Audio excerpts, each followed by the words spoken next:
The nightmare gripped Sarah Blackhawk like an old enemy.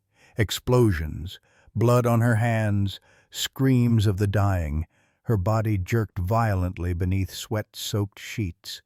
A silent scream locked in her throat. Suddenly, a weight pressed against her chest, firm but gentle. Something cool touched her face. Sarah's eyes flew open to find Atlas, his intelligent brown eyes inches from hers, his paw resting deliberately on her sternum. The German shepherd's breathing was measured, purposeful. In his mouth, he held her prescription bottle. Beside the bed sat a glass of water he'd somehow managed to carry from the bathroom without spilling a drop. As her racing heart slowed to match his steady rhythm, Atlas dropped the medication into her trembling hand and nudged the water glass closer with his nose. Only when she'd swallowed the pill did he shift his weight, laying his body across her legs like a living weighted blanket. "How do you always know?" Sarah whispered into the darkness of the Montana night. The dog didn't answer, but his eyes held something beyond animal instinct, a wisdom, a knowing, that continued to unsettle and comfort her in equal measure. Leave a like and share your thoughts in the comments along with the city you're watching from now. Let's continue with the story. The foothills of Montana's Rocky Mountains held a special kind of solitude that most people found unbearable. But for Sarah Blackhawk, it had become essential as breathing. Her ranch sprawled across 40 acres of rugged terrain, not the biggest in the county, but remote enough that unexpected visitors were rare, just the way she preferred it. At 37, Sarah's face still carried the delicate beauty inherited from her Blackfeet mother, with high cheekbones and amber eyes that seemed to change with her moods, but the years of service as a combat medic in Afghanistan had left their mark in other ways: the slight limp from shrapnel wounds, the way she startled at sudden sounds, and the nightmares that had driven her to seek this isolation after her discharge. The ranch had belonged to her grandfather on her father's side, a white cattle rancher who'd fallen in love with her Blackfeet grandmother against the wishes of both families. Sarah had spent summers here as a child, learning to ride Whisper, the quarter horse who now, at 24, moved through his days with the stiff dignity of advanced age. Michael Blackhawk had been the one constant in Sarah's fractured world after her return from overseas. Her husband, also of mixed heritage, had understood the demons that followed her home. He'd faced his own during his tours. When he redeployed for what should have been his final mission, they had made plans for building a life together on the ranch, away from the chaos that had defined their military years. Instead, a roadside bomb in Kandahar province had left Sarah a widow at 31. Retreating further into herself and the isolated sanctuary of the Montana wilderness. Dr. Thomas Running Bear, her cousin and one of the few people she maintained contact with, called it pathological isolation during his occasional visits. Sarah called it survival. Cooper, her aging golden retriever, had been her only companion for nearly 2 years after Michael's death, until that January blizzard when she'd found Atlas, half frozen beneath a fallen pine near the property line.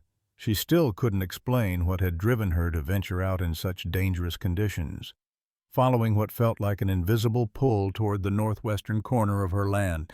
Finding the German shepherd puppy, umbilical stump still visible, had seemed like destiny or madness, perhaps both.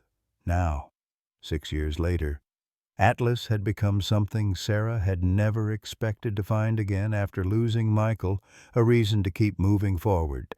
The first sign that Atlas was different came on a bitter January morning, 6 months after Sarah had rescued him.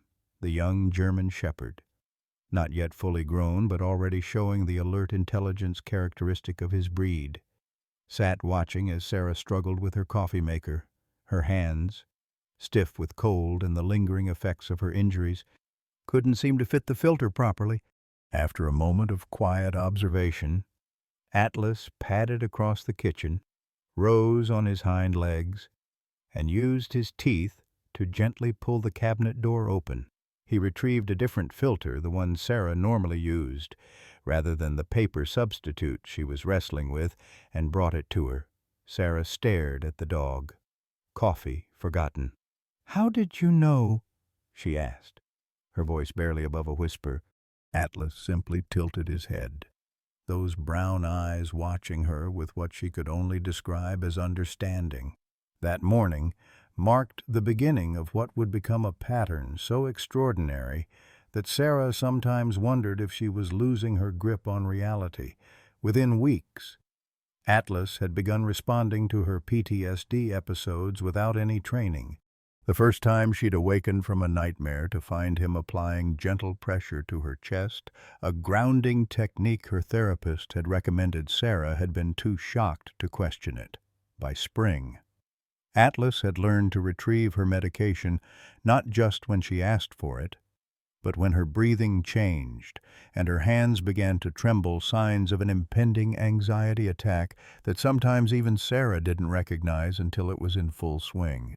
"It's just good training," she told herself, even as a voice in the back of her mind whispered that she hadn't trained him to do any of it.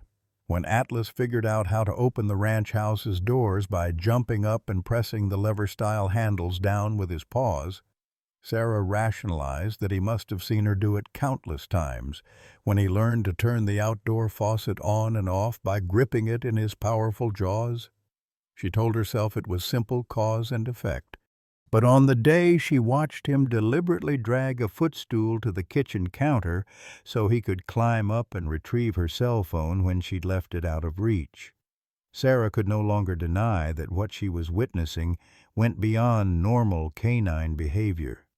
"You're something special, aren't you?" she murmured, running her fingers through his thick fur. Atlas leaned into her touch, his eyes never leaving her face. By Atlas's first birthday, the dog had developed an almost preternatural ability to anticipate Sarah's needs. He would retrieve her cane before she even reached for it on days when her old injury flared up. He would bring her a blanket when the temperature in the house dropped, even slightly.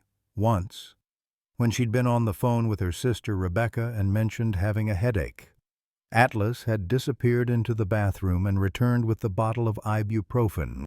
It was around this time that Sarah noticed Atlas's extraordinary memory. The dog never forgot where anything was placed.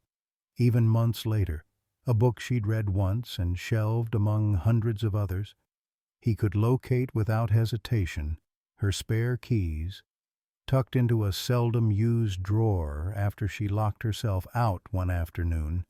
Atlas retrieved immediately when needed again nearly a year later. Thomas Running Bear, a neurologist from the reservation and one of the few people Sarah considered a friend, witnessed Atlas's abilities firsthand during a rare dinner at the ranch. As they sat talking over coffee, Sarah mentioned she'd misplaced a bracelet her grandmother had given her.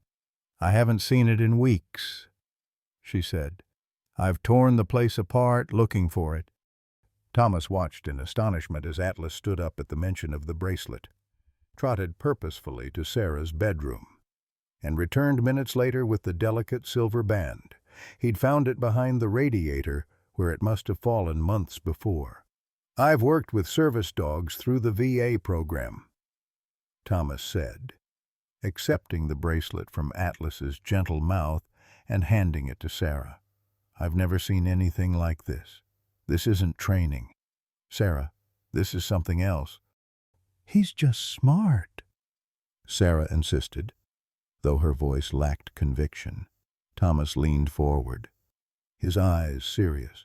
"Sarah, what you're describing, the anticipation of needs, the problem-solving, the memory, these are cognitive abilities beyond what we typically see in canines, way beyond." Sarah shook her head, uncomfortable with the direction of the conversation. "He's a dog, Thomas, a special one, but still just a dog." Thomas didn't press the issue, but before leaving that night, He left a notebook on her kitchen table. "Just start writing down what you observe," he suggested, "for your own records. If nothing else." It was Whisper who ultimately convinced Sarah that Atlas's intelligence wasn't something she could simply explain away. The old quarter horse had been with Sarah for nearly 15 years, a steadfast companion who had helped her reconnect with her Blackfeet heritage through traditional horsemanship after her return from Afghanistan. At 22, Whisper was well into his senior years and beginning to struggle with arthritis and vision problems. One morning, Sarah watched from the kitchen window as the old horse had difficulty standing after lying down in the paddock before she could grab her coat to help him. Atlas was already racing across the yard. The German shepherd positioned himself against Whisper's side, providing a brace as the horse struggled to his feet. Once Whisper was standing, Atlas herded him gently toward the barn, nipping lightly at his heels when the horse hesitated. Inside, Sarah found them in the stall, Whisper eating contentedly while Atlas kept watch. This became their new routine. Each morning, Atlas would help Whisper to his feet. Each evening, he would guide the old horse into the barn before the temperature dropped. Without prompting, the dog had taken on the role of caretaker to the aging horse. On the day Sarah found Atlas dragging a lightweight blanket from the house to cover Whisper during an unexpected spring snowstorm, she finally acknowledged what she had been denying. She retrieved Thomas's notebook from the drawer where she'd tucked it away and made her first entry. "Atlas is not just intelligent. He understands. He reasons. He cares. And I have no explanation for how or why." Rebecca Blackhawk's silver SUV kicked up dust as it rolled down Sarah's long driveway, the Chicago license plate an alien sight against the rugged Montana landscape. Sarah stood on the porch, tension evident in her shoulders despite her smile. It had been 3 years since she'd last seen her younger sister, and this visit had come with little warning. "Auntie Sarah." Twin voices erupted as the vehicle came to a stop, and 2 identical 9-year-old boys tumbled out, their city sneakers immediately coated in the fine ranch dust. "Daniel Joseph," Sarah called, her smile warming as the boys raced toward her. Behind them, Rebecca emerged more cautiously, designer sunglasses perched on her head, looking as out of place as a peacock in a chicken coop. "This place is still the middle of nowhere." "I see," Rebecca said by way of greeting, though she accepted Sarah's hug with genuine affection. "We like it that way, don't we, boys?" Sarah ruffled her nephew's hair. "I've got the guest rooms all ready. Daniel, Joseph, would you like to meet Atlas?" At the mention of his name, the German shepherd appeared in the doorway, his posture alert but calm. The boys froze, clearly intimidated by the dog's size. "He's huge," Daniel whispered. "Is he safe?" Rebecca asked, instinctively moving closer to her sons. Sarah nodded. "Gentlest soul you'll ever meet, despite his size. Atlas, come say hello." The dog approached with deliberate slowness, stopping a respectful distance from the visitors. He sat, then offered a paw to each boy in turn. "He's shaking hands." Joseph giggled, his fear forgotten. "He's very well trained," Rebecca admitted, though her tone suggested she remained unconvinced. "Oh, you have no idea," Sarah said quietly. The first day passed uneventfully as Rebecca and the twins settled in. Atlas maintained a polite distance, observing the newcomers with what Sarah recognized as careful assessment.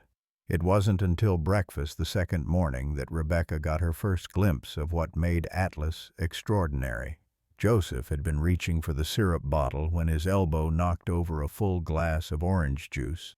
Before the liquid could reach the edge of the table, Atlas was there, somehow having materialized from his spot by the hearth, In one fluid motion, he pushed an empty bowl under the spill with his nose, catching most of the juice before it could hit the floor.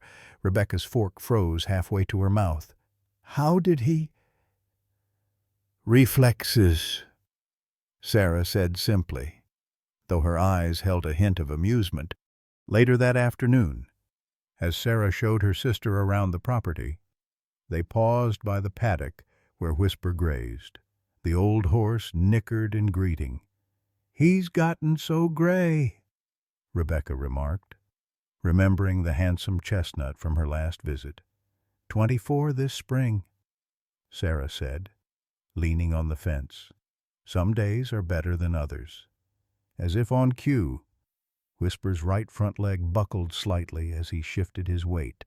Immediately, Atlas slipped between the fence rails and positioned himself against the horse's shoulder, providing support until Whisper regained his balance. Rebecca's eyes widened. "Did you train him to do that?" Sarah shook her head. "He figured it out on his own. Started doing it about a year ago when Whisper's arthritis got bad. That evening, as the temperature dropped unexpectedly, the twins complained of being cold while playing a board game in the living room. Before Sarah could offer to adjust the thermostat, Atlas trotted to the hall closet, rose on his hind legs to pull the door open, and returned with a blanket clutched carefully in his teeth. He dropped it into Daniel's lap, then repeated the process for Joseph. "That's impossible," Rebecca whispered, watching the scene unfold. "Dogs don't. They can't. Atlas can," Sarah said simply. The incident with the blankets was just the beginning. Over the next few days, Rebecca witnessed Atlas turning on the porch light when dusk fell, retrieving specific books when mentioned in conversation, and even bringing Sarah her pain medication before she'd mentioned that her leg was bothering her. On the fourth night of their stay, as the adults sat on the porch after the twins had gone to bed, Rebecca finally asked the question that had been building since their arrival. "Sarah, what is he? I mean, I know he's a dog, but this isn't normal. You must see that." Sarah sighed, watching Atlas where he lay at her feet. "I've been documenting his behaviors for almost a year now. At Thomas's suggestion, you remember Thomas Running Bear. He's convinced Atlas represents some kind of cognitive anomaly. That's putting it mildly," Rebecca said. "Have you considered having him formally evaluated? There are research facilities that—" "No," Sarah interrupted, her tone brooking no argument. "He's not going to be studied like a lab specimen." "But Sarah, if he's as special as he seems, think about what scientists could learn, the implications for animal cognition research alone." "He's my dog, Becca, not a research subject." They lapsed into uncomfortable silence, until a plaintive cry from inside the house caught their attention. Atlas was on his feet instantly, ears forward. "One of the boys," Sarah said, rising to follow Atlas, who was already heading inside. They found Daniel in the throes of a nightmare, thrashing beneath his blankets. Before either woman could reach him, Atlas had jumped onto the bed and was gently pressing his body against the boys. Much as he did for Sarah during her PTSD episodes, Daniel calmed almost immediately, his small hands finding Atlas's fur. "How did he know what to do?" Rebecca whispered as they watched Daniel settle back into peaceful sleep, the dog maintaining his protective position, "the same way he always knows," Sarah replied. "I've stopped questioning it." The next morning, while the boys were helping feed the chickens, Rebecca discovered Sarah in her late husband's study, a room that had remained largely untouched since his death. "Sorry," Rebecca said, pausing in the doorway. "I was looking for more towels." Sarah didn't respond immediately. She was holding a sealed envelope, her hands trembling slightly. "I found this," she finally said, her voice thick with emotion. "It was taped to the bottom of Michael's desk drawer. It has my name on it. Have you opened it?" Sarah shook her head. "I was cleaning because I thought the boys might want to use this room. It's been 11 years, and I've barely touched anything in here." With Rebecca at her side, Sarah carefully broke the seal on the envelope and withdrew a single sheet of paper.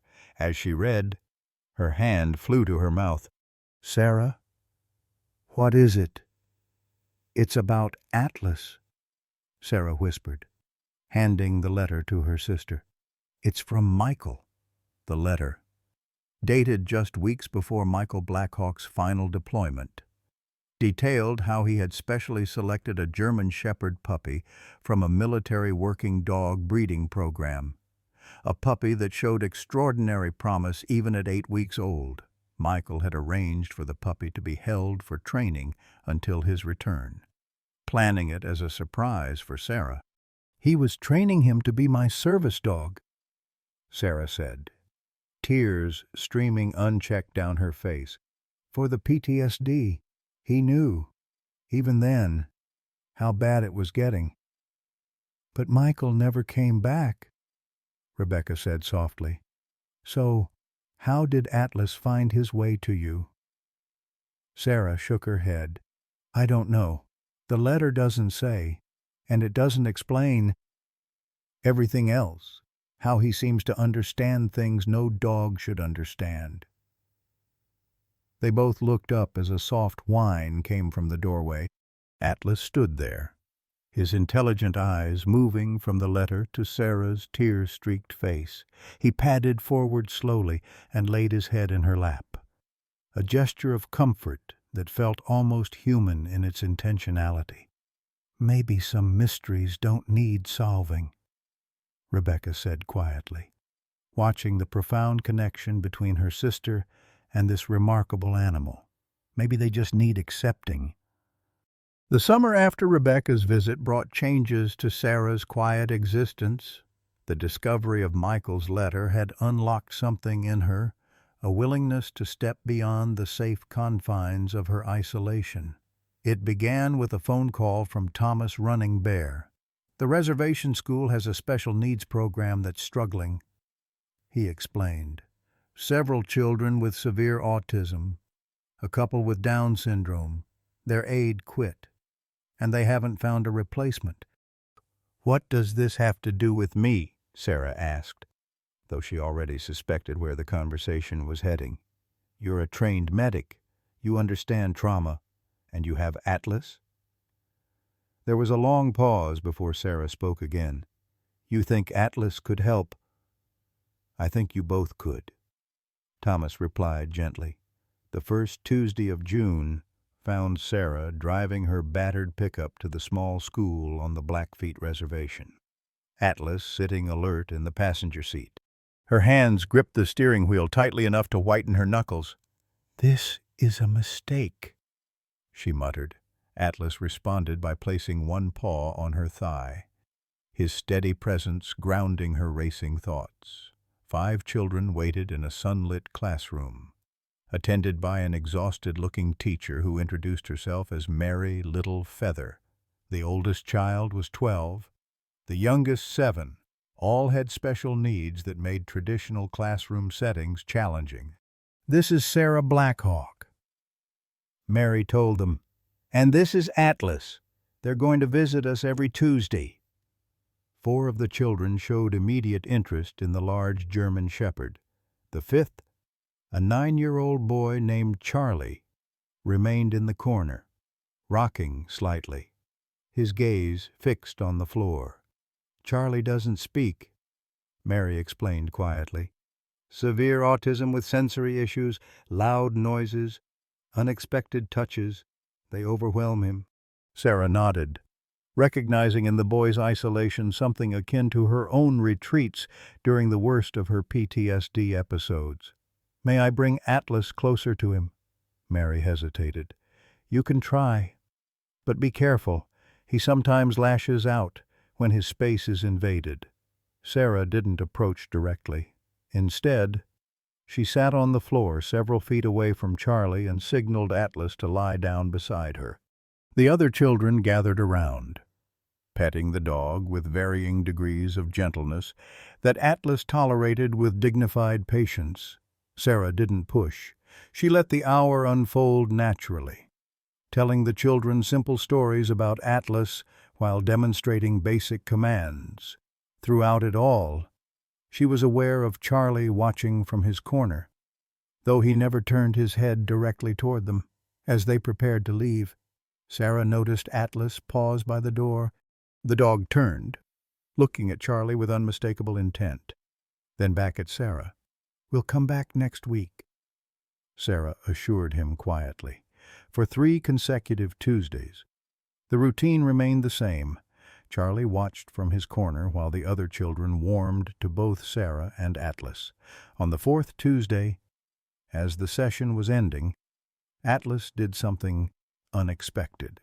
Ignoring Sarah's call, he walked deliberately to Charlie's corner and lay down, not touching the boy, but close enough that Charlie could reach out if he chose to. The classroom fell silent. Mary started to move forward, concern etched on her face. But Sarah held up a hand. "Wait," she whispered. For long minutes, nothing happened. Then, so slowly, it was barely perceptible, Charlie's hand moved. His fingers just brushed the tip of Atlas's tail. The dog remained perfectly still. Another minute passed. Charlie's fingers made contact again, this time resting lightly on Atlas's fur for 2 seconds before withdrawing. By the 6th week, Charlie would sit beside Atlas for the entire hour, one hand buried in the dog's thick coat. By the 8th week, he had begun making soft vocalizations when Atlas arrived. And on the 10th Tuesday, as Sarah and Atlas were leaving, a small voice said with perfect clarity, "Dog, come back." Mary burst into tears. "That's the first complete sentence he's spoken in the 3 years I've had him in my class." Word of the miracle dog spread quickly through the small community. Soon, Sarah was bringing Atlas to the tribal senior center, where his calm demeanor and intuitive responses to the elders' needs made him an immediate favorite. When the mother of a Gulf War veteran with a traumatic brain injury asked if Atlas might visit her son, Sarah found herself unable to refuse. By fall, what had begun as a tentative step back into the world had become a regular commitment, 3 days a week. Sarah and Atlas traveled to various locations across the reservation, bringing comfort and unexpected connections to those who, like Sarah herself, had found themselves isolated by circumstances beyond their control. Not everyone welcomed their presence. Sarah overheard the whispers, sometimes suspicions about the strange dog and his witch owner. The lingering prejudice against mental illness meant that Sarah's PTSD made some uncomfortable. Her mixed heritage, Blackfeet mother, white father, placed her in a liminal space where she was never fully accepted by either community. "Should have stayed in the city where she belongs," she overheard one man mutter as she loaded Atlas into her truck after a session at the senior center. "You hear the way she talks to that dog, like it's human. Unnatural."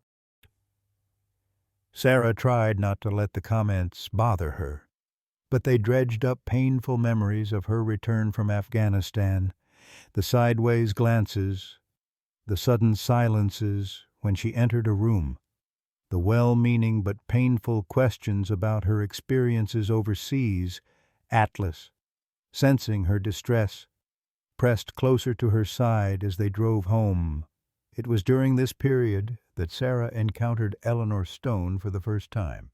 The renowned animal behaviorist had come to Montana to give a lecture at the university in Missoula, and Thomas had convinced Sarah to attend. "She's the leading expert on canine cognition," he explained. "If anyone could help understand what makes Atlas special, it's her." Sarah had reluctantly agreed. Leaving Atlas at home for the day-long trip, Dr. Stone's presentation was fascinating, a deep dive into the latest research on canine intelligence, communication, and emotional awareness. But it was during the question and answer session that Sarah felt a chill of apprehension. A graduate student had asked about the upper limits of canine problem-solving abilities. Dr. Stone's response was measured but definitive. While dogs can solve basic problems and have shown remarkable adaptive abilities, there are clear neurological limitations to their cognitive processes. She explained. They cannot, for instance, engage in complex sequential problem-solving without extensive training. They cannot generalize knowledge to new situations in the way humans do, and they certainly cannot understand abstract concepts or demonstrate true empathy as opposed to conditioned responses. Sarah thought of Atlas, guiding Whisper to shelter before a storm the old horse couldn't yet sense. She thought of him selecting a specific book from her shelves that she had only mentioned wanting to reread. She thought of the way he had somehow known exactly how to reach Charlie when trained therapists had failed. After the lecture, Thomas insisted on introducing her to Dr. Stone. The woman was smaller than she had appeared on stage, with sharp eyes that missed nothing and a quick, assessing gaze that made Sarah feel like a specimen under observation. "Thomas tells me you have a rather remarkable German shepherd," Dr. Stone said after the preliminaries. "Military breeding line. Is that correct?" Sarah nodded cautiously. His sire was a military working dog, but Atlas was never formally trained in that program. "Yet you say he performs complex tasks without training, anticipates needs, demonstrates unusual problem-solving abilities." Dr. Stone's tone was politely skeptical. "He does," Sarah confirmed, fighting the urge to end the conversation. "I'd very much like to observe him," Dr. Stone said. "Perhaps run a few cognitive assessments, nothing invasive. Of course, just standard protocols to measure reasoning abilities, memory, response time." "He's not a research subject," Sarah replied, the words coming automatically. Dr. Stone smiled, but the expression didn't reach her eyes.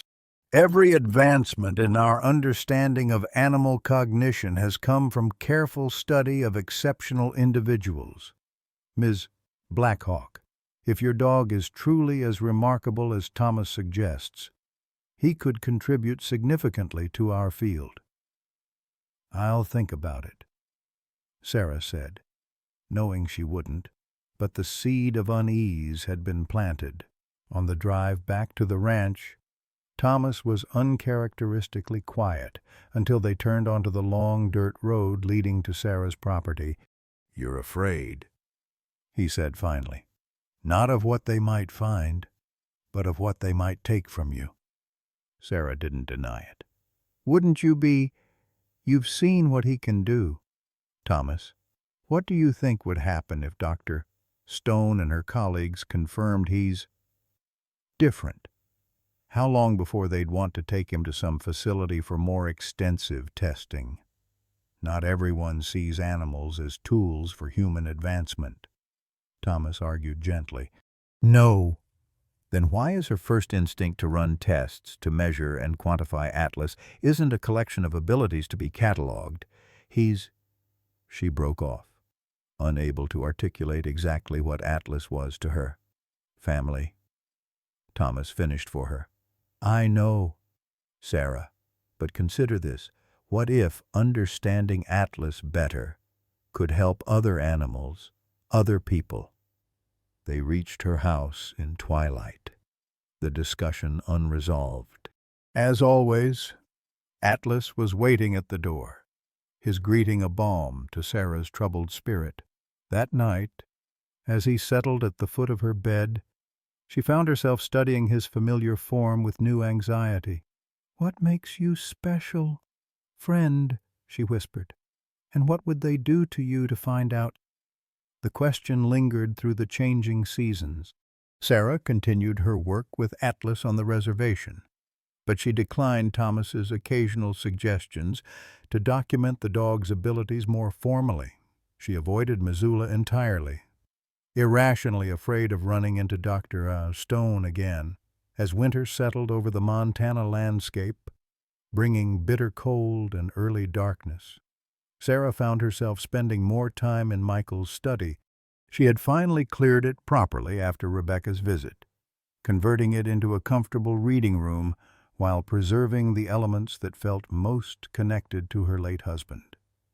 His books, his worn leather chair, the Blackfeet ceremonial items passed down through his family.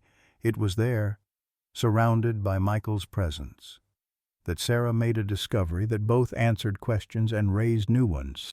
Hidden in the back of his desk drawer, beneath a false bottom she discovered only because Atlas had insistently pawed at it one evening, she found a journal and a collection of photographs. The journal detailed Michael's work with a specialized unit that paired military handlers with exceptional service dogs. The photographs showed him working with various animals, including a distinctive black and tan German Shepherd puppy that Sarah immediately recognized as Atlas. "He was training you," she told Atlas, who lay at her feet as she pored over the pages. "But not just as a service dog. Look at this." The journal described experimental training protocols designed to push the limits of canine cognition, teaching dogs to recognize and retrieve specific objects from verbal descriptions alone, to navigate complex problem-solving sequences, to respond to human emotional states with appropriate interventionary behaviors. Atlas had been identified as the most promising puppy in his litter, showing what Michael described as unprecedented cognitive flexibility and retention. The journal ended abruptly 3 weeks before Michael's final deployment, with a simple entry, "Transfer arranged. If anything happens to me, a will find his way to S." The discovery should have explained everything. Atlas's extraordinary abilities were the result of specialized training, begun when he was barely weaned. And yet, as Sarah reflected on the behavior she'd witnessed over the past 5 years, she knew the training alone couldn't account for everything. The Atlas, she knew, had gone far beyond what was documented in Michael's journal. When she shared her findings with Thomas, he agreed. "Training creates pathways in the brain," he explained. "It can establish remarkable capabilities. But what you're describing? The adaptations to new situations, the intuitive understanding of complex needs, the ability to generalize knowledge that goes beyond conditioning. Then what is it?" Sarah pressed. "If not training, then what?" Thomas had no answer, only speculation. Some animals, like some humans, simply exist at the far end of the intelligence spectrum. Perhaps Atlas is one of those rare individuals. Perhaps the early training provided the foundation, but his own innate abilities built something more. Sarah might have been content with this explanation if it hadn't been for the media's sudden interest in her work with Atlas. A local newspaper ran a small story about the healing dog helping children on the reservation. This led to a feature in a regional magazine, which caught the attention of a national outlet looking for human interest stories. Sarah refused most interview requests, but she couldn't prevent people from talking about what they'd witnessed. Stories spread, growing more elaborate with each retelling. Atlas was described as understanding English perfectly, as diagnosing medical conditions before doctors could detect them, as communicating telepathically with his owner. The exaggerations made Sarah increasingly uncomfortable, not just because they were untrue, but because they attracted unwanted attention. Strange cars began appearing on the road near her property. She received emails and letters from people wanting to meet Atlas. to have him help their children, to study his supernatural abilities. This has gotten out of hand, she told Thomas after finding yet another request from a documentary filmmaker in her mailbox. I'm thinking of stopping the therapy visits, at least for a while. That would be a shame, Thomas said. The children have made so much progress, especially Charlie. I know, but Sarah gestured helplessly at the stack of correspondence. People are creating a mythology around him. It's not fair to Atlas. And frankly, it's becoming concerning for our safety. Her concerns proved prescient when, a week later, she discovered a strange man photographing Atlas through her fence. When confronted, he identified himself as a freelance journalist working on a story about miracle animals.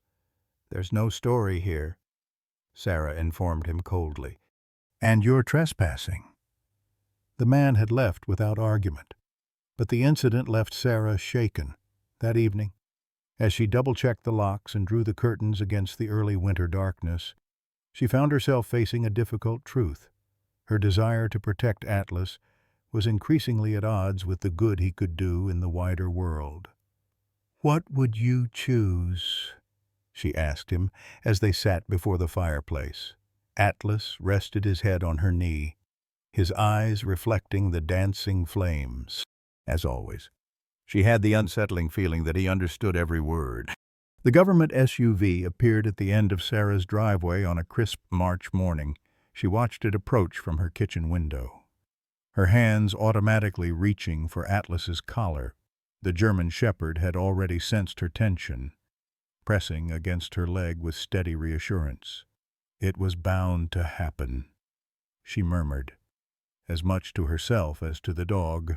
Ever since the media attention had escalated, she'd been waiting for official scrutiny to follow. The man who emerged from the vehicle was not what Sarah had expected.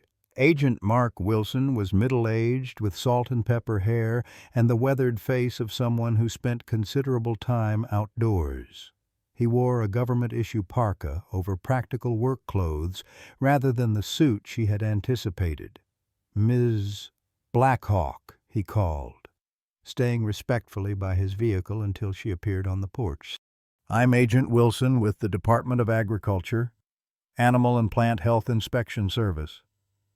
Sarah stepped outside, deliberately closing the door behind her with Atlas inside. "What can I do for you?" "Agent Wilson." He held up a folder. "We've received a complaint regarding potentially unauthorized animal therapy services being conducted without proper licensing or permits. I'm here to assess the situation." "A complaint," Sarah repeated flatly. "May I ask from whom?" "I'm afraid that information is confidential." His expression softened slightly. "For what it's worth, I'm just here to do a routine check. The complaint mentioned a German shepherd being used in therapeutic settings with vulnerable populations, children, elderly, veterans." Sarah crossed her arms against the cold and her own rising defensiveness. "Atlas is my personal service dog. I occasionally volunteer with him at community centers on the reservation. There's no law against that." "Actually," Wilson said, "there are regulations regarding animals working with vulnerable individuals.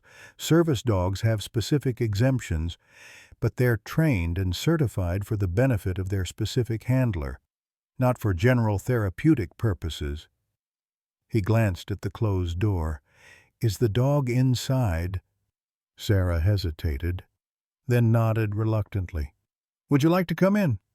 It's too cold to stand out here discussing regulations."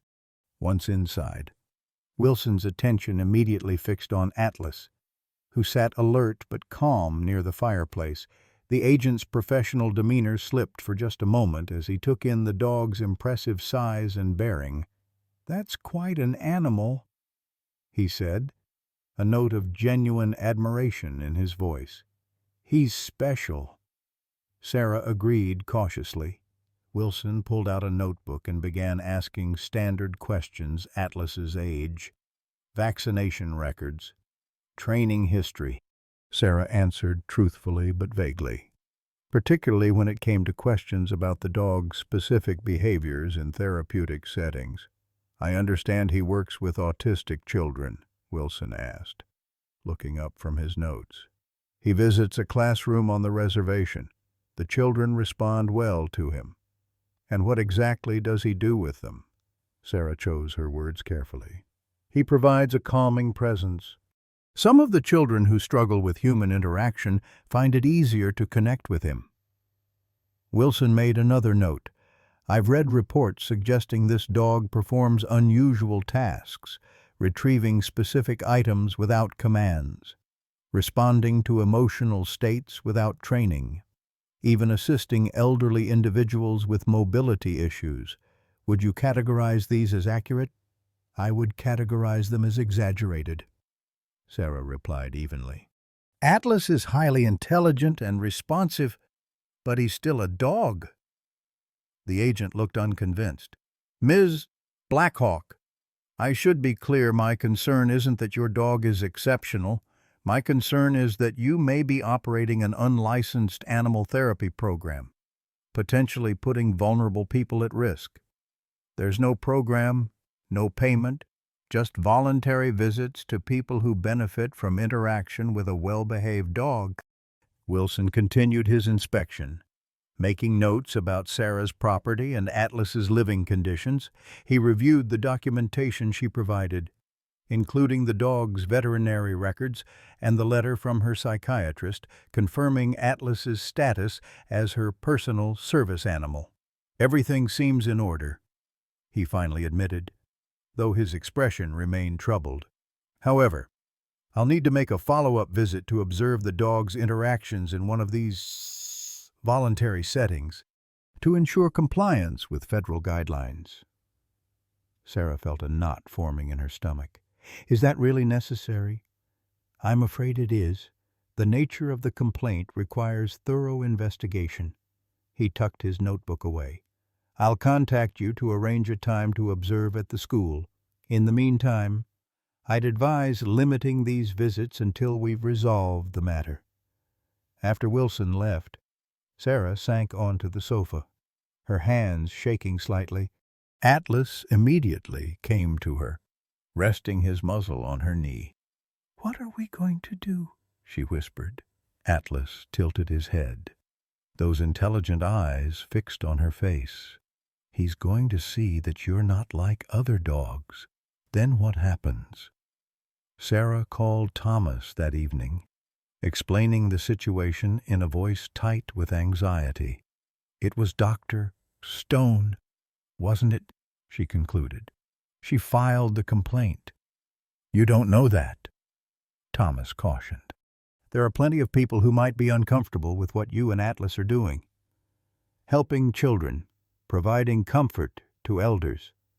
What exactly is threatening about that? Thomas sighed.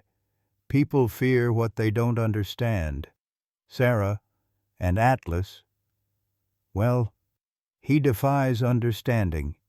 3 days later, Wilson called to arrange his observation visit. The school principal has agreed to allow me to observe next Tuesday, he informed her. I'll meet you there.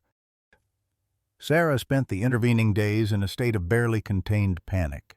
She considered canceling the visit entirely. But the thought of Charlie and the other children waiting for Atlas changed her mind. Instead, she tried to prepare for the inevitable scrutiny. Just be normal, she told Atlas on Tuesday morning as they drove to the school. Whatever that means for you. Wilson was already waiting when they arrived, standing in the school parking lot with Mary Littlefeather. Agent Wilson has explained the situation, Mary said with obvious disapproval. I've assured him that Atlas has been nothing but beneficial to our students. I appreciate that, Wilson responded diplomatically. I simply need to observe and document the nature of these interactions. The session began, as it always did. The children greeted Atlas with varying degrees of enthusiasm, from exuberant hugs to shy waves from a distance. Charlie, who had made remarkable progress over the months, waited in his usual spot, a small smile appearing when Atlas approached him. Sarah kept her instructions to Atlas simple and transparent, asking him to sit, stay, or come using clear verbal commands. She avoided the subtle gestures and quiet words they normally use to communicate.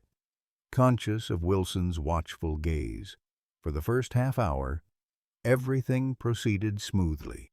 Atlas was his usual gentle self, allowing the children to pet him, performing basic tricks to their delight, and moving calmly among them. Wilson took notes, but seemed increasingly relaxed as the session progressed. Then Alice, a 7-year-old with Down syndrome, became frustrated with a puzzle she was attempting.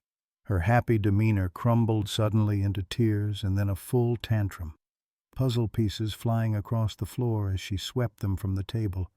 Before any adult could react, Atlas was at Alice's side. He didn't bark or jump, but simply pressed against her leg and then gently took her hand in his mouth, not biting, just holding it with feather-light pressure. The unexpected sensation interrupted Alice's distress. She looked down, momentarily confused, and then began to giggle as Atlas maintained his gentle hold. "He's holding my hand," she exclaimed, her tantrum forgotten. Sarah saw Wilson straighten, his pen poised above his notebook. Mary moved to explain, but Sarah shook her head slightly. Let him see. The true test came near the end of the hour. Charlie, who had remained withdrawn throughout the session, perhaps sensing the tension, finally approached Atlas with a book clutched in his hands. It was a simple picture book about animals that he had shared with Atlas many times before. "Read," Charlie said, his voice soft but clear as he held out the book. Sarah felt her heart sink. This was their ritual. Charlie would show Atlas the pictures, and Atlas would react, seeming to listen as the boy found his voice through these reading sessions. It was exactly the type of unexplainable behavior she had hoped to avoid displaying. "Charlie, maybe we should—" she began, but Wilson interrupted. "Please," he said quietly. "Continue as you normally would," with reluctance. Sarah nodded to Charlie. "Go ahead. Atlas is listening." The boy sat cross-legged on the floor, opening the book across his lap. Atlas settled beside him, his attention seemingly fixed on the colorful pages. As Charlie began to haltingly name the animals, Atlas would look at each picture, then back at Charlie's face, giving every appearance of focused interest. When Charlie reached a page showing a German shepherd, he looked up at Atlas. "Like you," he said, then turned to another page showing a cat. Without prompting, Atlas gave a soft woof. "No," Charlie said, smiling. "Not dog, cat." Atlas woofed again, and Charlie dissolved into giggles, a sound Mary later told Wilson had been unheard before Atlas's visits. When the session ended, Wilson remained silent as the children said goodbye to Atlas. Only when they were alone in the empty classroom did he speak. "That was not what I expected," he admitted. "Atlas has a gift with children," Sarah said carefully. "What I witnessed goes beyond a gift. Ms. Blackhawk." Wilson closed his notebook definitively. "In 20 years working with animal welfare and regulation, I've never seen anything like it. The way he interrupted that tantrum with perfect timing, the way he engaged with the nonverbal child. Charlie speaks now," Sarah corrected gently. "He didn't when we started." Wilson shook his head in apparent disbelief. "The complaint alleged you were making false claims about this dog's abilities. If anything, it seems the reports have understated them." Sarah's anxiety returned full force. "What happens now?" "Now," Wilson said, I complete my report, I'll note that you're not operating a commercial therapy program, which means many of the licensing requirements don't apply. I'll also note that the animal appears extraordinarily well trained and poses no risk to the populations he interacts with. Relief flooded through Sarah. So we can continue the visits. Technically, yes. Wilson hesitated. However, I should warn you that my report will likely attract attention from other quarters. There are research facilities, private collectors, even government agencies that would be very interested in an animal with these capabilities. Atlas isn't for sale or study, Sarah said firmly. I understand that, but not everyone will accept your refusal so easily. Wilson handed her his card. If anyone approaches you about Atlas, anyone at all, call me directly. I've seen what happens when exceptional animals fall into the wrong hands. That evening, as Sarah recounted the day's events to Thomas over the phone, she felt a complex mix of relief and heightened concern. He's essentially given us his blessing to continue, she concluded, but he also warned me that his report might attract unwanted attention. You knew this was coming, Thomas reminded her gently. Atlas is too special to remain hidden forever. I don't want to hide him, Sarah protested. I just want to protect him. From what? Exactly. The question lingered after they ended the call. Sarah found Atlas in the living room, where he had dragged his bed in front of the fireplace, the sight of him powerful yet gentle. Extraordinary yet fundamentally a dog filled her with a fierce protectiveness. From anyone who would see you as anything less than what you are, she told him, settling beside him on the floor. Not a specimen, not a curiosity, not a tool, just Atlas. She didn't notice the unmarked car that drove slowly past her property that night, nor the long-range camera that captured images of her and Atlas through the uncurtained window. She didn't know that her conversation with Agent Wilson had already been noted. His report flagged for special attention before he'd even filed it. She couldn't have known that Dr. Eleanor Stone was at that moment reviewing everything ever published about Atlas, preparing a proposal for a comprehensive study of what she termed potentially unprecedented cognitive development in Canis Familiaris. All Sarah knew was that the wall of privacy she had built around herself and Atlas had been breached, and whatever came next would test them both in ways she couldn't yet imagine. December arrived with a vengeance, bringing one of the harshest Montana winters in recent memory. Snow piled in enormous drifts, and temperatures plummeted to dangerous lows. Sarah had weathered many such winters on her ranch, but this one felt different, a physical manifestation of the pressure that had been building around her and Atlas since Agent Wilson's visit 3 months earlier. The predicted attention had come, just as Wilson warned. First, there were the emails and calls from researchers seeking to study Atlas. Then came the more concerning inquiries, a private collector offering an obscene amount of money for acquisition of the specimen, a pharmaceutical company interested in cognitive enhancement studies, and most disturbing of all, a government contractor whose vague references to national security applications sent a chill down Sarah's spine. She had refused them all, increasingly grateful for the isolation her remote property provided. As the snow deepened, cutting off the less maintained roads, that isolation became nearly complete. Even her therapy visits to the reservation had been suspended until spring, though she maintained contact with Mary and the children through occasional video calls when the internet connection allowed. Atlas seemed to sense her growing unease. He stayed closer than ever, his vigilance apparent in the way he positioned himself between Sarah and the windows at night, or how he patrolled the property perimeter each morning despite the bitter cold. The only regular visitor was Thomas, whose four-wheel drive vehicle could still navigate the treacherous roads. He brought supplies and news from town, neither of which was particularly welcome. Eleanor Stone has taken a temporary position at the university, he informed her during one such visit in early December. She's giving a lecture series on exceptional animal cognition. Convenient timing, Sarah remarked, unpacking the groceries he'd brought. She's been asking about you and Atlas.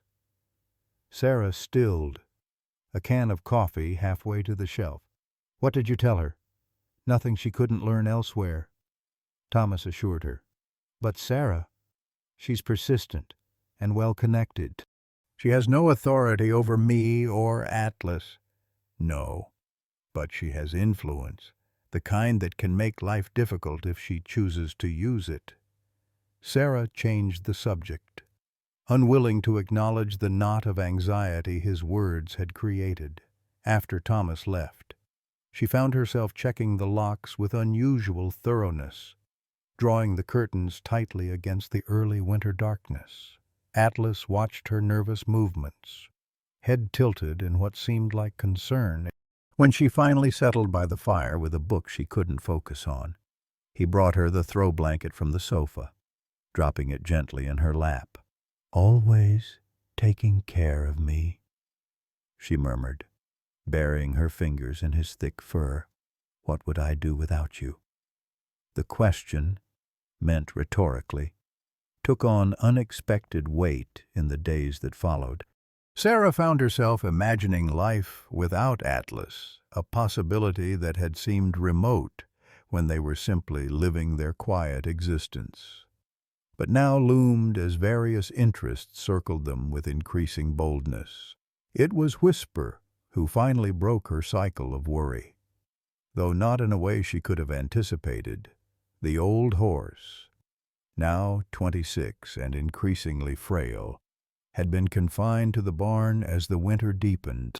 His arthritis had worsened to the point where Sarah had begun to question the kindness of prolonging his life, though she couldn't bring herself to make the final decision.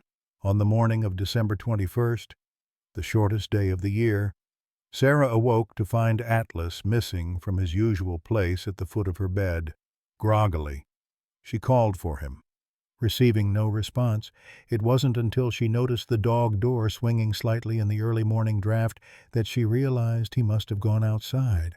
Pulling on her heavy coat and boots, Sarah stepped onto the porch, immediately struck by the unusual stillness. The previous night's storm had moved on, leaving behind a crystalline landscape rendered in shades of blue and white in the pre-dawn light. "Atlas," she called, her breath clouding in the frigid air. A distant bark answered her coming from the direction of the barn. The walk to the barn was treacherous, the path buried under nearly 2 feet of fresh snow.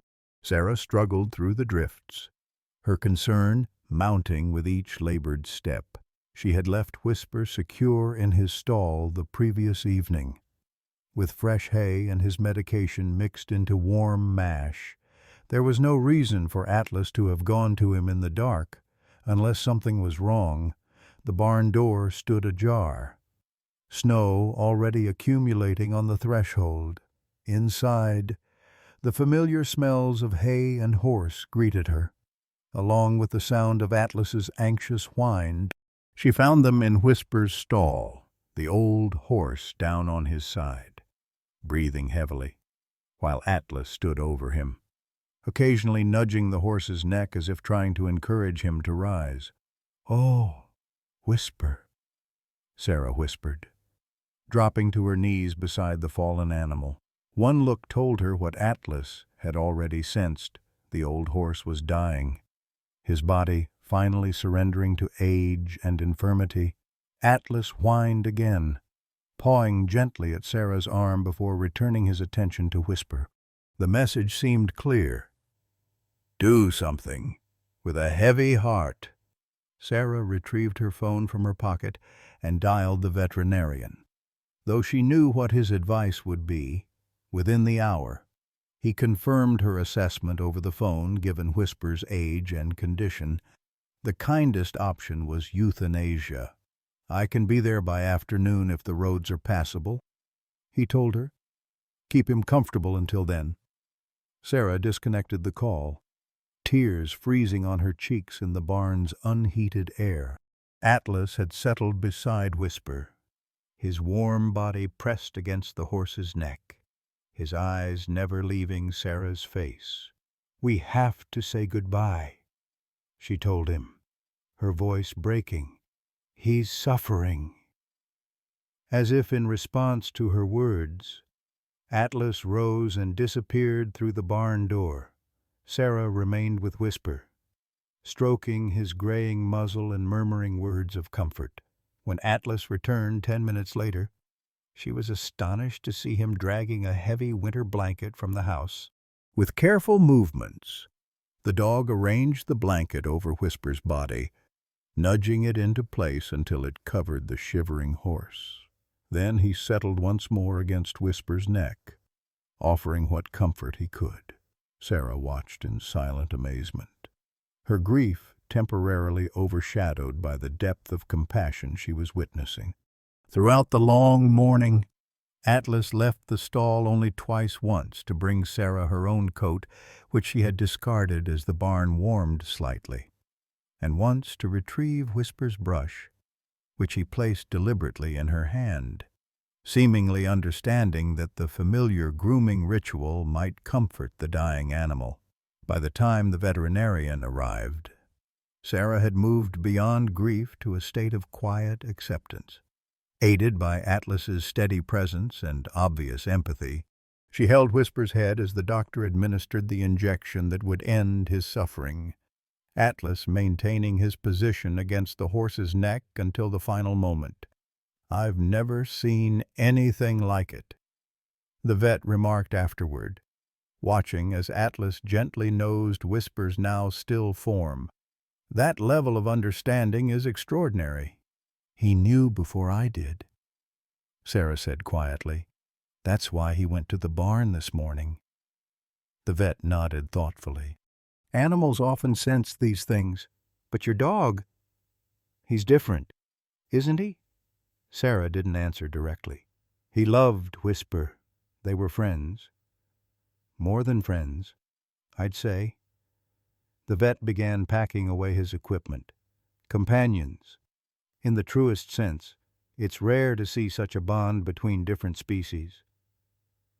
After the vet arranged for Whisper's body to be removed later that day, Sarah and Atlas returned to the house in silence. The loss of the old horse, a constant in Sarah's life since before her deployment, a link to her life before trauma changed everything, left a physical ache in her chest. Atlas stayed close, his usual energy subdued as if in recognition of their shared grief. That night, instead of taking his place at the foot of the bed, he lay beside Sarah, his head resting on the pillow next to hers in an unprecedented display of familiarity. "Thank you," she whispered into the darkness, "for today, for everything." The days following Whisper's death passed in a blur of quiet mourning and practical necessities. The weather worsened again, trapping Sarah and Atlas in the house as another storm system moved across the region. It was during this period of enforced isolation that Sarah began to reflect on what she had witnessed in the barn. Atlas's profound empathy, his apparent understanding of death, his attempts to provide comfort to both Whisper and herself. These weren't the behaviors of even an exceptionally intelligent dog. They represented something deeper, something that touched on questions about the nature of consciousness and emotional awareness that Sarah wasn't equipped to answer. For the first time, she found herself wondering if she was doing the right thing by keeping Atlas's abilities private. If he was truly as exceptional as she increasingly believed, did she have a responsibility to allow others to learn from him? Or was her protective instinct justified by the very real risk that he would become an object of study rather than a being worthy of respect? She had no answers, only questions that circled endlessly as the winter deepened around them. On the morning of December 30th, Sarah decided to check the storage shed behind the barn. A forecasted break in the weather had arrived, bringing temporarily milder temperatures, and she needed to inventory her remaining supplies before the next storm arrived. The task was mundane, but necessary, requiring her to shift heavy equipment to access the shelves at the back of the shed. Atlas accompanied her, as always. Lying near the door as she worked, Sarah was reaching for a container on a high shelf when she felt the metal rack shift. Before she could react, the entire shelving unit broke free from its moorings, toppling forward with a terrifying groan of metal and wood. There was no time to move, no space to escape. Sarah raised her arms instinctively, watching in helpless horror as hundreds of pounds of metal, tools, and supplies descended toward her. The last thing she heard was Atlas's frantic bark. The last thing she felt was a powerful surge of movement at her side, and then nothing but crushing weight and enveloping darkness. Consciousness returned to Sarah slowly, filtering through layers of pain and confusion. The first thing she became aware of was cold, a bone-deep chill that seemed to radiate from the ground beneath her. The second was the weight pinning her lower body, immovable and threatening. The third was silence, broken only by labored breathing that took her several moments to recognize as her own. "Atlas," she called, her voice barely above a whisper. No answering whine or bark came. Panic surged through her as memory returned to the falling shelves, the split second before impact. Atlas lunging toward her. Sarah forced her eyes open, blinking against the dim light filtering through the shed's single dirty window. The storage unit had completely collapsed, its contents scattered across the floor. Her legs were trapped beneath a heavy metal frame and what appeared to be several containers of ranch supplies. Her right arm was free, but pain shot through her shoulder when she tried to move it. "Atlas!" she called again, louder this time. Still no response. With growing dread, Sarah turned her head as far as her position allowed, scanning what little of the shed she could see. It wasn't until her second, more desperate survey that she spotted a patch of tan and black fur partially visible beneath a fallen sheet of plywood. "No, no, no," she whispered, stretching her functioning arm toward the unmoving form. Her fingers fell inches short. "Atlas, please." The fur didn't stir. Sarah couldn't even tell if he was breathing, fighting against rising panic. She took stock of her situation. Her phone was in her coat pocket, trapped beneath her body. Her legs were completely immobilized, and the pain suggested at least one broken bone. The shed was rarely visited, especially in winter, and with the recent snowfall, no tracks would lead anyone to investigate. No one knew where she was. No one would miss her until Thomas's next scheduled visit. Days away. "Think," she commanded herself, forcing down the terror that threatened to overwhelm her. Her military training kicked in, the old protocols for survival situations resurfacing through the haze of pain and fear. First priority: stop any life-threatening bleeding. She did a visual inspection of what she could see of her body. Her jeans were torn, and blood had seeped through the fabric in places. But there didn't appear to be arterial bleeding. Her head ached fiercely, and when she touched her temple, her fingers came away sticky with blood from a gash she couldn't see. Second priority: prevent hypothermia. The temperature in the unheated shed was well below freezing. Already, her extremities were growing numb, a dangerous sign. Without help, she would not survive the night. "Atlas," she called once more, desperation edging her voice. "Please, boy, I need you." The stillness that answered her was devastating. Sarah had faced death before in the dust and heat of Afghanistan, in the depths of PTSD that had nearly claimed her after her return, but the thought of dying here, alone except for the body of the companion who had saved her life in so many ways, was unbearable. A sound broke the silence so faint she thought she'd imagined it, a whimper, barely audible over her own ragged breathing. Atlas! Hope surged painfully in her chest.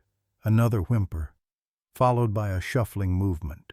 The plywood shifted slightly, and Sarah glimpsed Atlas's head emerging from beneath the debris. Blood matted the fur around one ear, and he moved with obvious pain, but he was alive. "Here, boy," she called, her voice breaking with relief. "Come here." With agonizing slowness, Atlas dragged himself from beneath the plywood. His right front leg hung limply, clearly injured, but he managed to make his way to Sarah's side, collapsing against her with a soft cry of pain. "Good boy," she whispered, running her hand over his head, checking for injuries. "Such a good, brave boy." For several minutes they lay together, Sarah drawing comfort from Atlas's warm body pressed against her side. But as the light began to fade from the small window, reality reasserted itself. They were both injured, trapped in freezing temperatures, with no way to call for help. "Atlas," Sarah said, her tone shifting to the clear, commanding voice she rarely used with him. "Listen to me. You need to get help. Do you understand? You need to find someone." Atlas raised his head, his eyes meeting hers with that uncanny focus she had come to know so well. "You have to go for help," she repeated. "I can't move. You need to find Thomas or Sheriff Eagle." Whether he truly understood her words or simply responded to the urgency in her voice, Atlas struggled to his feet. He whined as he put weight on his injured leg, but remained standing. "That's it." Sarah encouraged him. Go get help." Atlas hesitated, clearly torn between staying with her and following her command. For a moment, Sarah thought he would refuse to leave her.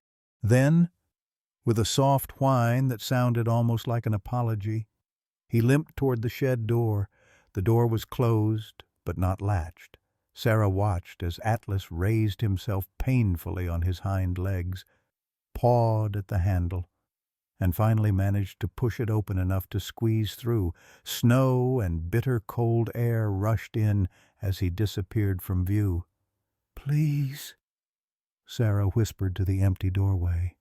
"Please make it." As darkness fell completely, turning the shed into a well of black shadows, Sarah fought to remain conscious.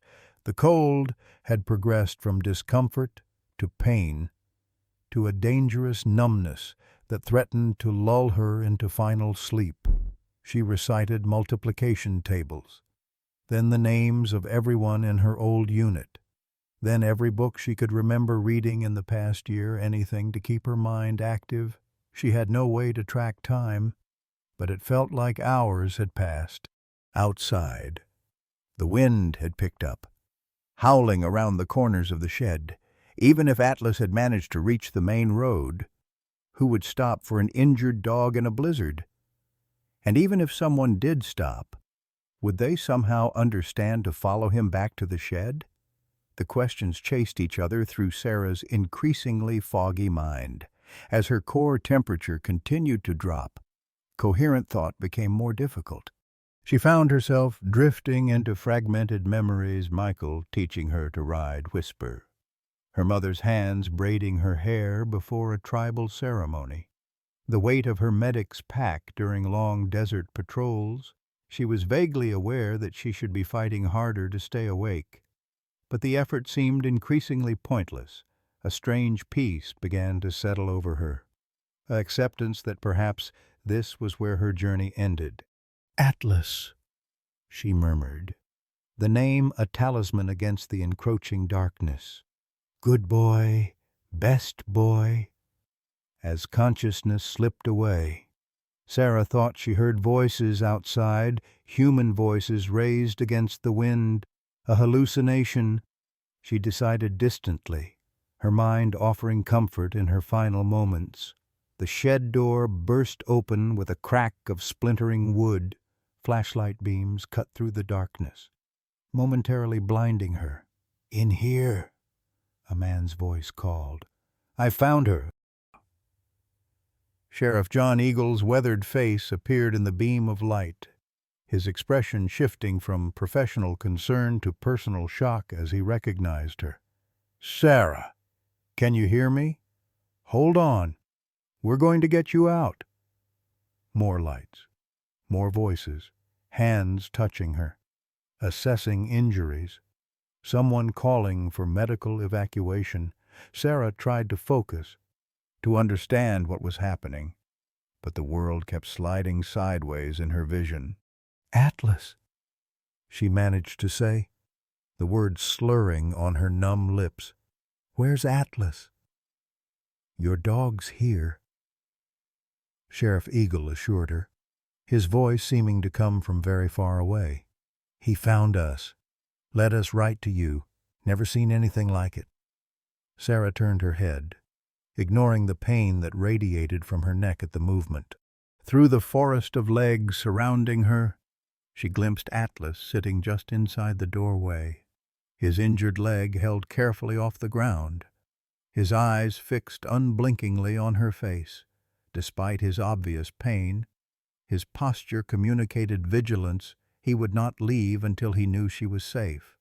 "Smart dog," someone murmured above her, came right up to the sheriff's vehicle at the main road, barking and carrying on.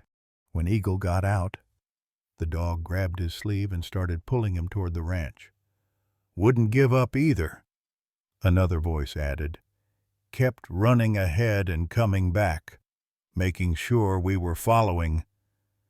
The voices blurred together as darkness crept in from the edges of Sarah's vision.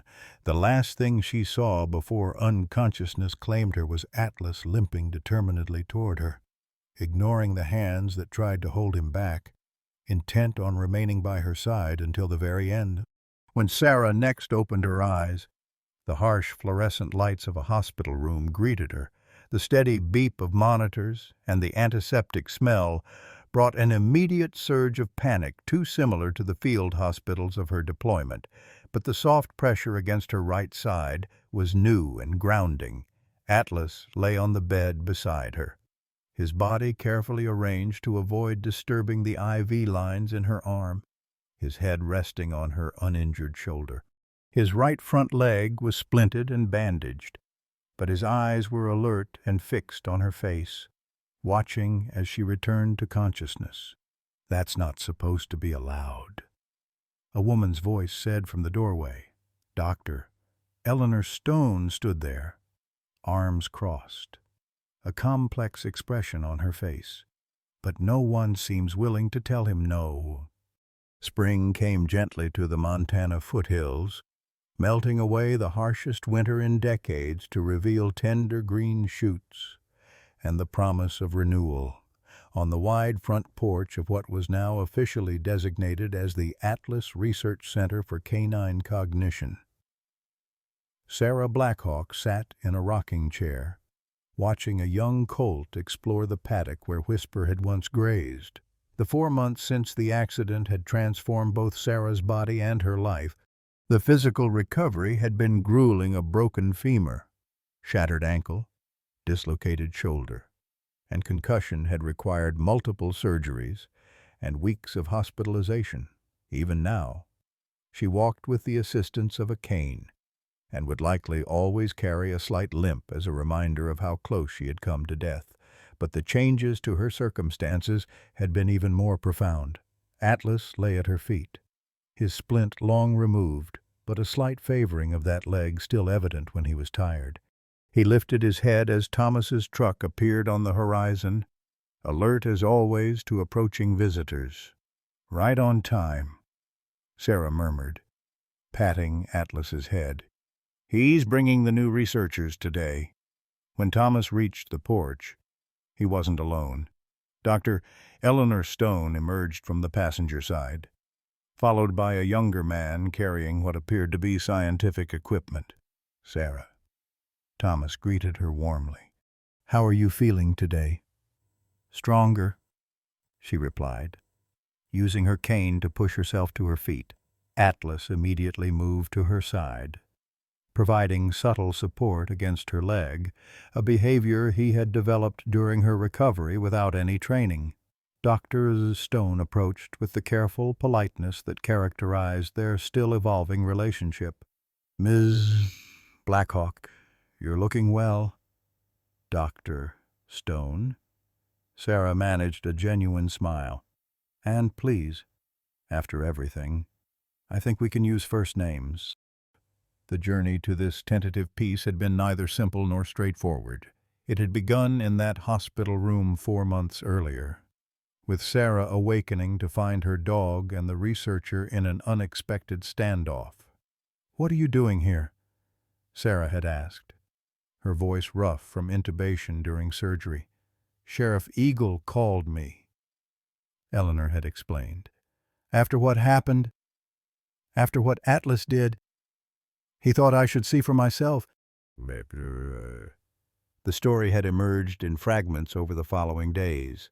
Atlas, injured and in pain, had somehow made his way to the main road nearly 2 miles from the shed.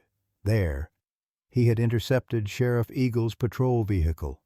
Frantic with determination, the sheriff, recognizing him immediately, had understood that something was wrong.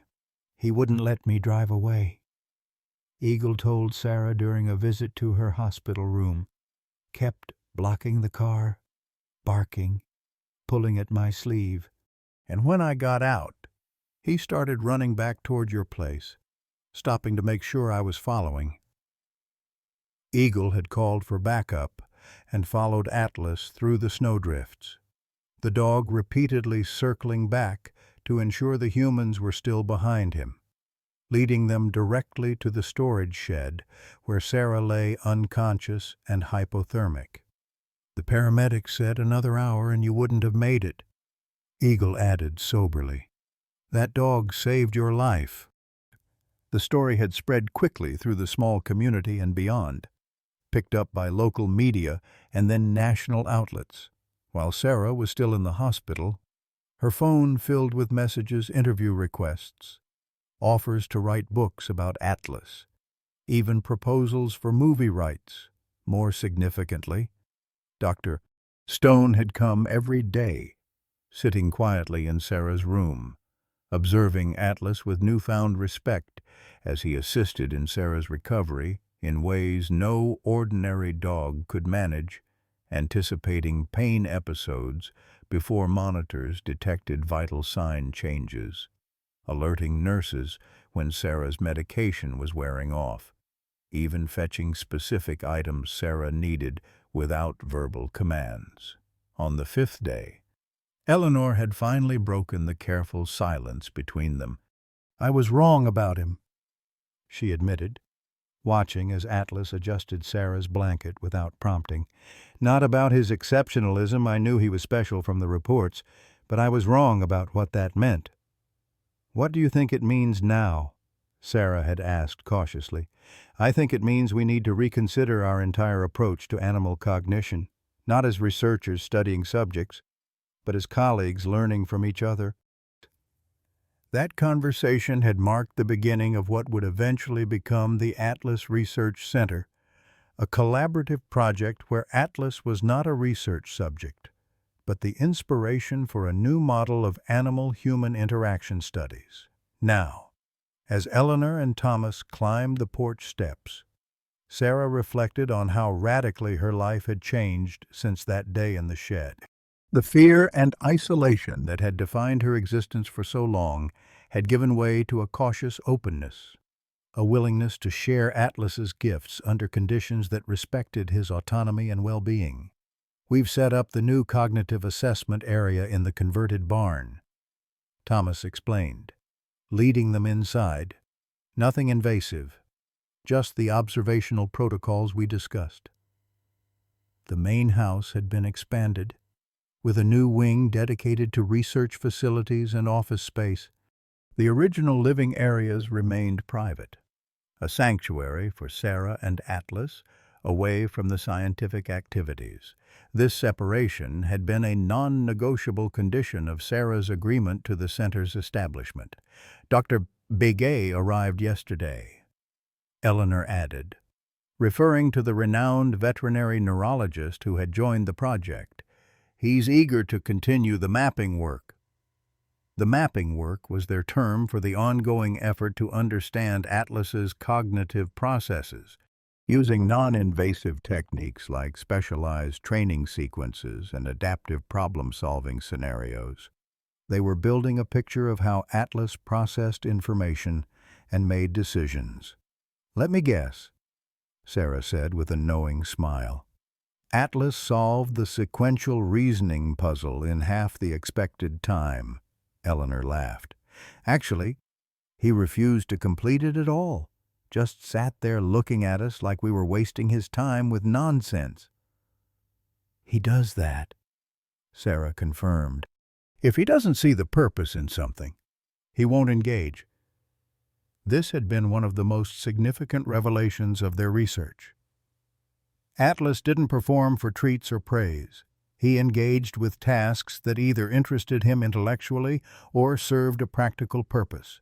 It was behavior that defied traditional animal training models. As they settled in the comfortable meeting room that had once been Sarah's living room, the conversation turned to the latest developments in their work. "The paper on canine emotional recognition is generating significant interest," Thomas reported. "3 major universities have requested collaboration opportunities." "And the children's program?" Sarah asked. This aspect of the center's work remained closest to her heart, applying what they learned from Atlas to develop better therapy dogs for vulnerable populations. "Charlie is coming tomorrow with the first group," Eleanor confirmed. "Mary says he's been talking about it for weeks." The integration of the therapy work with the research had been Sarah's idea, ensuring that the center's activities directly benefited the community that had supported her and Atlas through difficult times. The Blackfeet Tribal Council had become enthusiastic partners in the project, seeing in it a reflection of their traditional understanding of the relationship between humans and animals. As the meeting continued, Sarah found herself watching Atlas where he lay beside her chair, his eyes tracking the conversation as if following every word. There were still moments when she marveled at the unlikely series of events that had brought them here, from the frightened young woman who had returned broken from war to the confident director of a groundbreaking research center. The story of how it had all come together, the legal battles, the funding challenges, the skepticism from traditional scientific circles would fill volumes. But the turning point, the moment that had changed everything, had come during a closed-door hearing to determine Atlas's fate following the media frenzy around Sarah's rescue. Agent Wilson had been there, along with representatives from various government agencies and research institutions, all presenting arguments for why Atlas should be removed to their facilities for proper study. Dr. Stone, surprisingly, had spoken forcefully against them. "What you're proposing would destroy exactly what makes Atlas special," she had argued. "His connection to Mr. Blackhawk is not incidental to his cognitive abilities, it's fundamental to them." But it was Thomas who had delivered the revelation that silenced the room. "There's something none of you know," he had said quietly. "Something Sarah has never shared publicly." With Sarah's permission, Thomas had told them about the darkest day of her life, the anniversary of Michael's death 3 years earlier, how she had sat on her porch with her service weapon in her hands, the pain of loss and trauma finally overwhelming her will to continue. Atlas was barely a year old, Thomas recounted, but somehow he understood. He brought her Michael's dog tags. which she'd put away in a box months before. Then he retrieved a photograph of her unit. And finally, a letter from one of the children she'd saved as a combat medic. The dog had placed these items in her lap one by one, physical reminders of both her loss and her purpose and her. When she had set aside the gun to hold these pieces of her past, Atlas had taken the weapon gently in his mouth and carried it into the house, returning to press against her until the moment of despair had passed. He didn't just save her life in that shed, Thomas concluded. He's been saving it every day since he came into it, and she's been doing the same for him. The revelation had shifted the entire tenor of the hearing. Atlas was not simply an unusually intelligent dog. He was half of a profound partnership that had repeatedly demonstrated the healing power of the human-animal bond. In the end, the ruling had come down in Sarah's favor, with the unprecedented stipulation that any research involving Atlas must be conducted at Sarah's property, with her full participation and consent, and with Atlas's welfare as the primary consideration. Now, as the afternoon meeting concluded and the researchers dispersed to their various projects, Sarah remained on the porch with Atlas at her side. The young colt, a gift from Sheriff Eagle after Whisper's death, trotted along the fence line, occasionally tossing his head as if inviting play. "What do you think?" "Atlas," Sarah asked, scratching behind his ears in the spot he preferred. "Should we go introduce ourselves properly?" Atlas looked up at her with those intelligent eyes that had seen into her soul on her darkest days, then rose with deliberate care, mindful of her still healing injuries.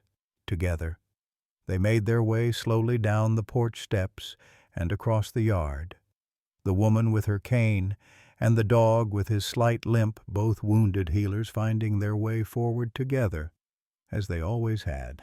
Behind them, the center hummed with activity, researchers documenting behaviors, analyzing data, developing new theories about the capacity for connection between species.